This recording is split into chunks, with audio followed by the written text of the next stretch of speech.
On September 24th, firefighter Louis Caccioli told People Weekly point blank, "We think there were bombs set in the building." That claim was echoed by many witnesses and by firefighters who heard the explosions just before Tower 1, Tower 2, and Building 7 collapsed.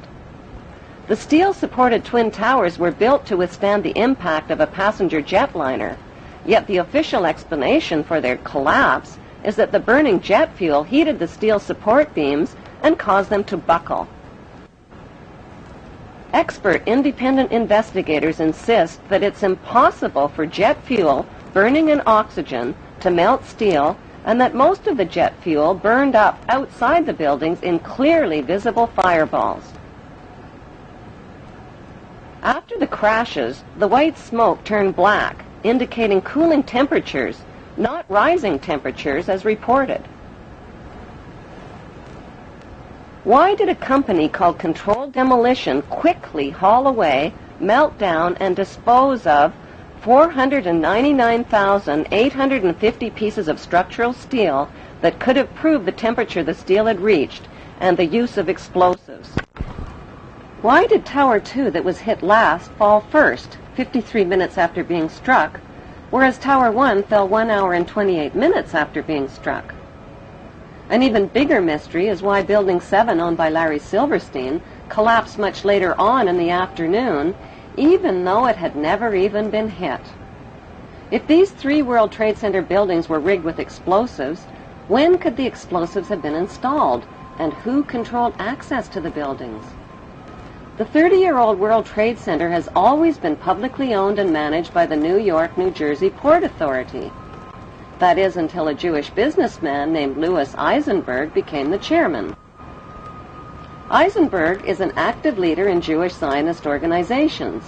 He personally oversaw negotiations that put the publicly owned World Trade Center into private hands.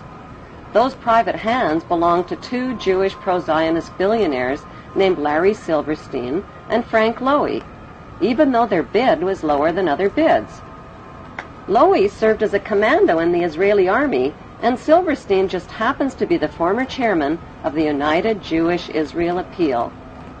With Eisenberg's help, they landed the 99-year lease worth $8 billion for half price at $3.5 billion. During the moving, renovations, and security changeovers, explosives could have easily been installed in the buildings without detection.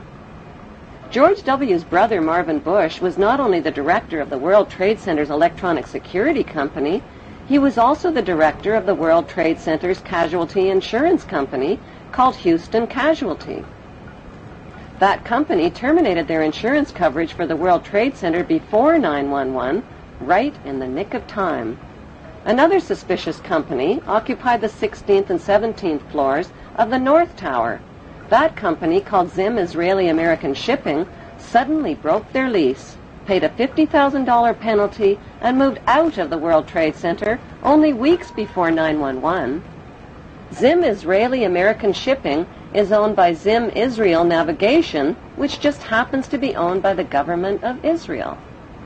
If the new owners, Silverstein and Lowy, knew about the 9/11 attacks in advance, why did they buy a 99-year lease to the doomed buildings? Because they could do the simple math. Silverstein bought the $3.5 billion World Trade Center with only a $15 million down payment, which amounts to 0.01% of the total. He took out maximum terrorist insurance coverage only 6 weeks before the attacks. The demolition of the World Trade Center buildings on 9/11 eliminated Silverstein's cost for an $800 million facelift to update the aging 30-year-old buildings. As soon as the spanking new World Trade Center is finally built and expanded to over 11 million square feet of rental space, Silverstein stands to pocket billions of dollars per month. In the meantime, U.S. taxpayers are covering Silverstein's so-called losses. Then there's the big payouts from insurance policies with mega-terrorism insurance, which Silverstein took out just weeks before 9/11. Silverstein is demanding a 200% payout by claiming payouts for 2 separate 9/11 attacks instead of one. Silverstein's insurance companies, called Swiss Re and Munich Re, are the same companies under investigation for advanced knowledge of 911 and for profiting from 911 on the stock market. If Silverstein's insurance companies knew in advance about the attacks, why would they insure doomed buildings? Were these giant insurance companies handpicked to keep a lid on their insurance investigation findings and to ignore the evidence of 911 cover-ups? Silverstein has since bought out Frank Lowy, paid off investors and loan groups, put limits on victim compensation claims, and turned the publicly owned World Trade Center into the smelliest private real estate deal in American history. George W. Bush threw up permanent roadblocks to stop an independent investigation of the 911 events. When the 911 Senate Committee report was published, 27 pages that would have connected international banks to 911 were censored. On October 30th, 2003, a CBC television documentary investigated the 10-year friendship between the Bush family, the bin Laden family of Saudi Arabia, and the Saudi royal family. That friendship includes illegal presidential campaign contributions and partnerships in oil and weapons companies like the Carlyle Group. Since 911, 2,500 relatives of victims filed trillion-dollar lawsuits against 7 international banks, against the Saudi friends of the Bush family, and against the U.S. government for suppression of information. On 911, all U.S. flights were canceled, and desperate relatives of 911 victims were grounded. 48 hours later, September 13th, an update.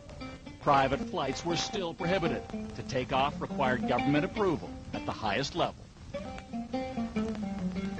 That morning, Prince Bandar of Saudi Arabia visited the White House. And later that day, something unusual began to happen. Despite the blanket aviation ban, several private planes, from Learjets to a 747, were cleared to depart from various U.S. cities. On board were dozens of the Saudi elite, almost every one a bin Laden or a Saudi royal. Meanwhile, Elizabeth Alderman was desperate to find a way from Paris to New York, where her son Peter was missing. The bin Laden family, whoever was in the United States, got safe passage home. And I couldn't get home to be with my children. Other families couldn't get to New York, who lived far away, to even begin to look for their children. At this point, we didn't know who was alive or who was dead. I couldn't get home, and the bin Laden family were all able to get home. Since 15 of the 19 hijackers were accused of being Muslims from Saudi Arabia, why wasn't the fury of George W. Bush directed at Saudi Arabia instead of opium-rich Afghanistan and oil-rich Iraq? Before the first plane ever even hit the first tower on 911, a massive military buildup was organized near Afghanistan called Operation Swift Sword and Operation Bright Star. 23,000 British troops were sent to the Oman Gulf near Afghanistan, and 17,000 U.S. troops joined NATO troops in nearby Egypt. All of these forces were positioned for attacks on the Muslim countries of Afghanistan and Iraq before 911. The Patriot Act, which was designed to limit American citizens' democratic rights and freedoms, was also designed and written months before the first plane ever even hit the first tower. So who exactly are the producers of the 911 reality disaster movie that collected billions from insider stock market trades, $200 billion and counting from terrorized U.S. taxpayers, and gazillions of dollars from the conquest of Iraq's oil fields and Afghanistan's opium fields? Contrary to popular opinion, the producers of 911 are not practicing Jews. And contrary to popular opinion, the producers of 911 are not practicing Muslims.